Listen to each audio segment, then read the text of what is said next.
everyone! In today's video, I'm going to tell you about my experience as someone with a visual impairment in public school. So from all my years, from kindergarten all the way through high school, I went about once a week for an hour with a vision teacher, and I had a vision teacher who came from the district that I was in, and they would help me learn Braille. I would learn different life skills for people who are visually impaired. And that teacher would change over time. I feel like I had probably 3 or 4 different vision teachers throughout my whole time of being in school.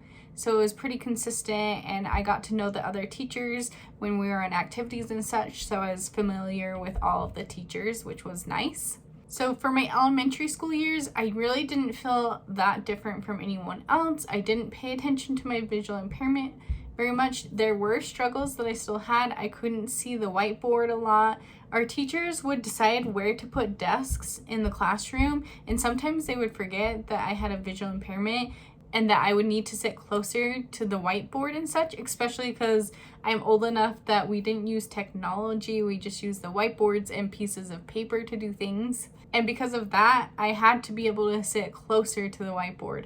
And there was multiple times where I wasn't, and I wasn't sure as a young child. I mean, we're talking like, 3rd grade, 4th, 5th grade, where you don't want to have to advocate for yourself, or you don't even know how to, and you're not sure what to say to the teacher, and it's embarrassing, and it's kind of a struggle because you know that you can't see, but also you don't know how to explain it without being embarrassed.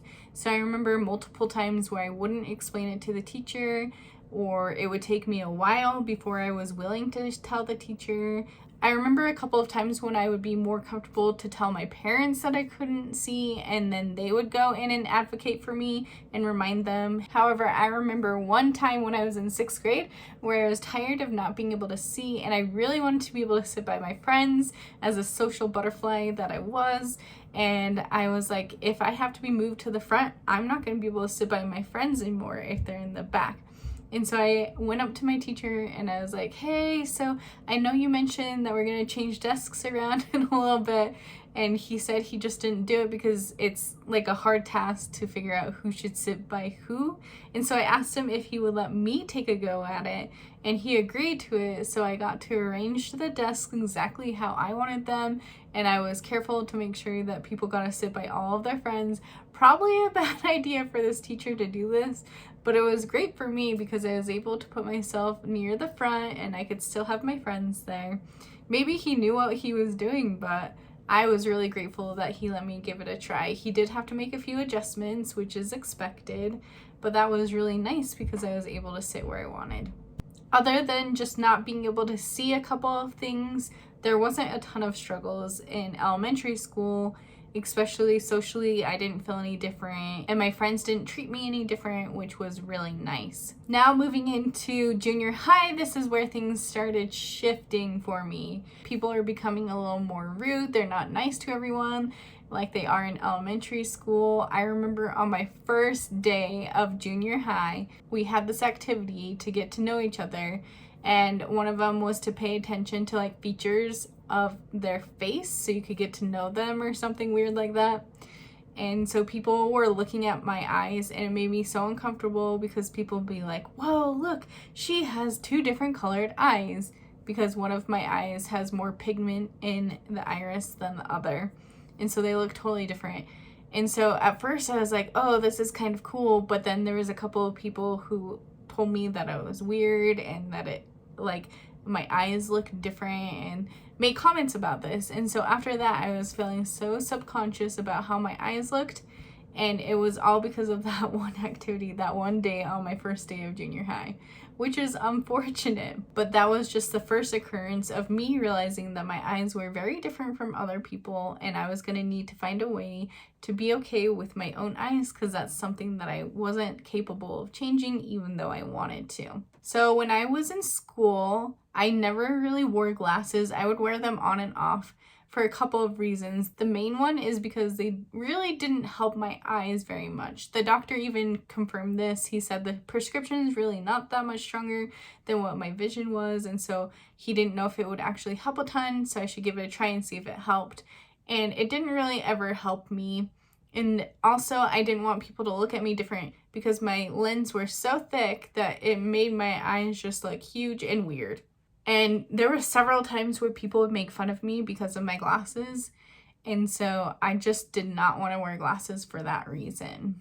I remember going through phases of where I would try to make it seem cool that I had a visual impairment, and other times where I felt embarrassed and didn't want anyone to notice or pay attention to it. In general, looking back, I feel like it wasn't really a huge factor in all of the things I was doing. My friends accepted me for who I was. They really didn't make a lot of comments. It was more other people that weren't my friends who were around me.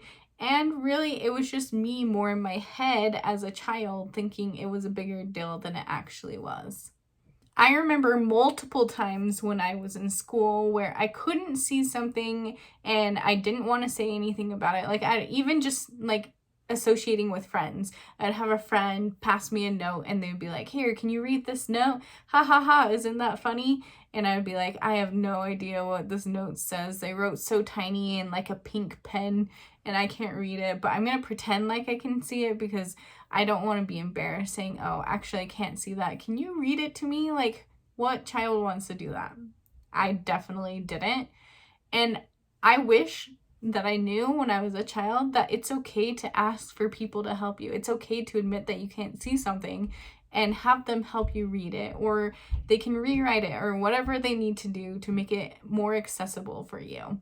Because my friends never knew that I couldn't see things. And if I would have just told them that I couldn't see it, I'm sure they would be willing to write the note in a different color next time or write it a little bigger. But they had no idea that I couldn't see it. And so because I didn't speak up, they just didn't know. As far as when it comes to class, it's really embarrassing to have to point out in the middle of class, "Sorry, teacher, I can't see that." I'll be honest, I didn't even get accommodations when I was in college.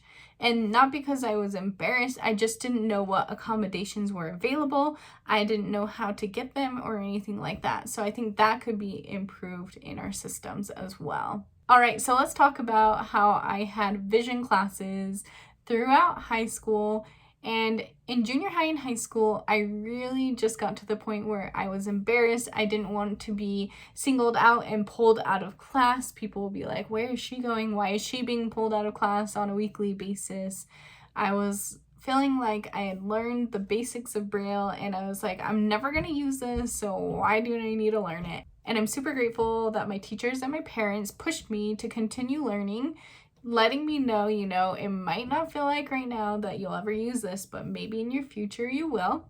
And I'm super grateful for that, so that now I have that under my belt for when I might need it more so than I need it now. And there's so many things that I did learn that I do actually use now that I'm more willing and open to having adaptions in my own life. So my vision teachers would take us on these trips, little mini trips around where we live, and this would be to help us. It's called orientation and mobility, where they would teach us how to cross streets or to find things in a store with low vision and that kind of thing.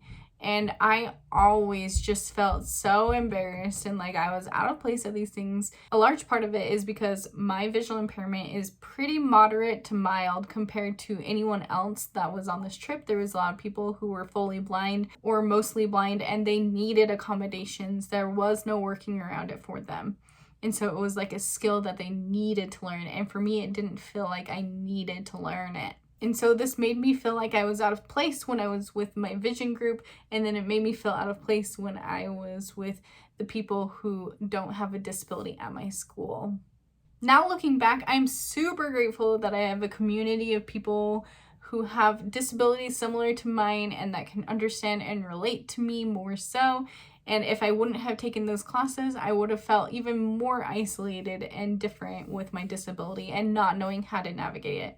So I'm super glad that that was part of my schooling. And I would suggest if you have children who have a disability, finding ways like that through your district or whatever is available in your area, I highly suggest it. And they might give you some pushback, but just try to be loving and kind about it and encouraging them that they might not see how it will help in the end. I hope that this video was insightful to someone out there. If you enjoyed this video, please give it a thumbs up so more people can see it, and subscribe to my channel below and turn on the notification bell so you can see more videos like this one that I have coming up in the future. I hope that you all have a fantastic week, and I will see you in the next one. See ya!